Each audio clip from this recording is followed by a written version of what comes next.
जय श्री राम। आज की न्यूज़ है, Chennai petroleum corporation limited refinery में तेल का रिसाव हुआ था। मतलब ये चक्रवात आया है, उसके बाद हुआ है ये सारा कुछ। तो तेल रिसाव को क्या कहते हैं, मतलब इसकी डेफिनेशन क्या है?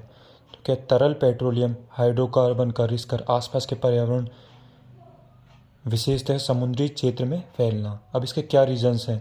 तो नंबर 1 है कार्मिक लापरवाही से उपकरण वगैरह का टूटना। दूसरा ये है तेल की गैरकानूनी डंपिंग है। थर्ड ये है कि चक्रवात, प्राकृतिक आपदा है जिसमें से हम चक्रवात भी मान सकते हैं, सुनामी भी मान सकते हैं, एटसेट्रा। अब इसके क्या प्रभाव हैं?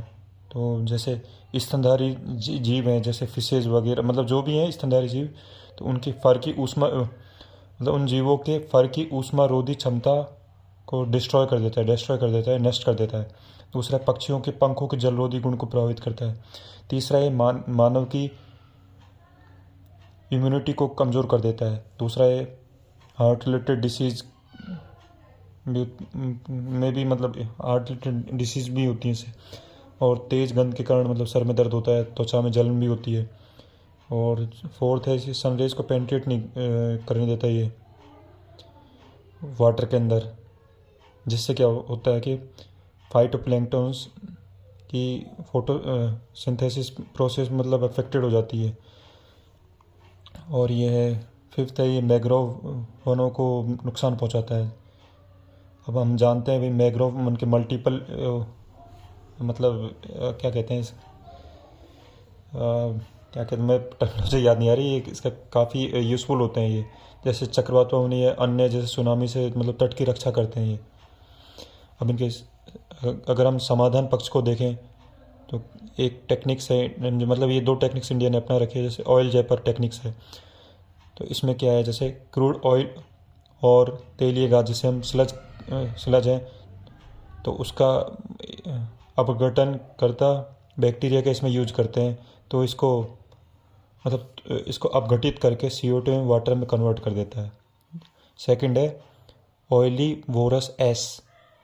तो ये क्या है, एक अतिरिक्त बैक्टीरियल स्ट्रेन, मतलब इसमें एक एक्स्ट्रा बैक्टीरियल स्ट्रेन वाला माइक्रोब होता है।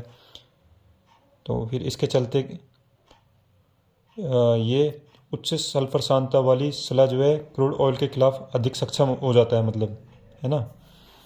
और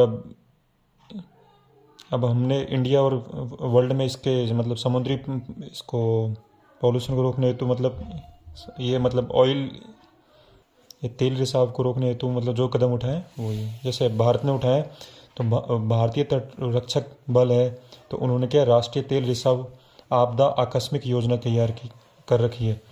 सेकंड, ये मर्चेंट शिपिंग एक्ट 1958। तो इसमें क्या है, समुद्री प्रदूषण रोकथाम एवं नियंत्रण के उपाय।